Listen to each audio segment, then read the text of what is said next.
Influential pastor Billy Graham is signaling to evangelical Christians that they shouldn't hesitate to vote for Mitt Romney because of his Mormon religion, further cementing Romney's strong standing with a key Republican voting bloc. The Billy Graham Evangelistic Association this week removed Mormonism from its list of religious cults, the Charlotte Observer reports. Mormons consider themselves Christians, though not all of their beliefs align with mainstream Christian doctrine. The association dropped the label after Romney visited Graham and his son Franklin Graham, who now runs the organization, last week. In his 6 decades of "Thank you for trying" verbose, "This recording will go away once the product has been purchased" ministry, Billy Graham has served as a spiritual advisor to several presidents, though he's never formally endorsed a presidential candidate.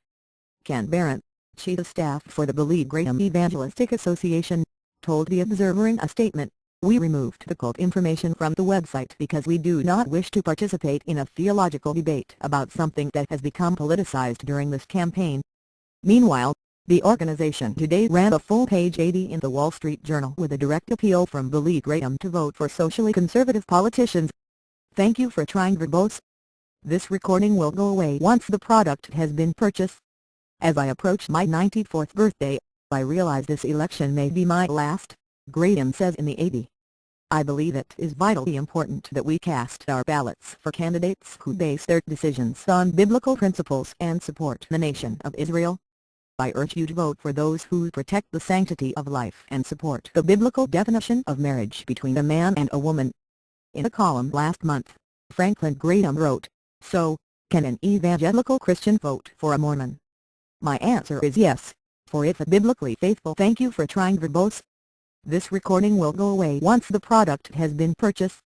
Evangelical could only vote for a candidate who was perfectly aligned theologically. He or she would be unable to cast a vote for president on November 6. He called Mitt Romney's father George Romney one of the great governors of Michigan. George Romney's religion, he wrote, never interfered with governing, but his personal faith did define his strong marriage, family values, and personal integrity.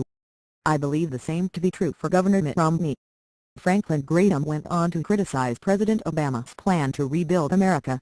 Romney's religious affiliation was once considered a "thank you for trying" verbose. "This recording will go away once the product has been purchased." Potential liability as he pursued the presidency, but surveys show it isn't a concern for voters.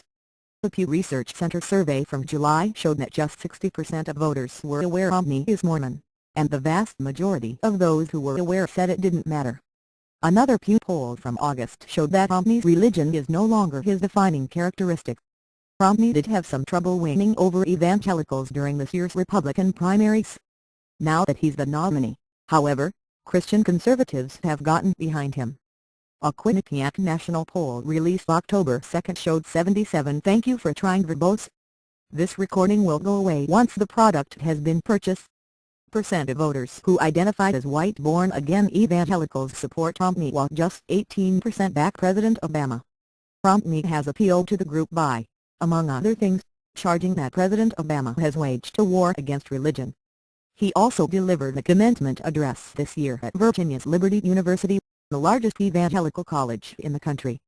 Christian Heinz at The Hill points out that white evangelical voters are highly mobilized and could play a critical role in certain swing states like Virginia, Florida and Colorado.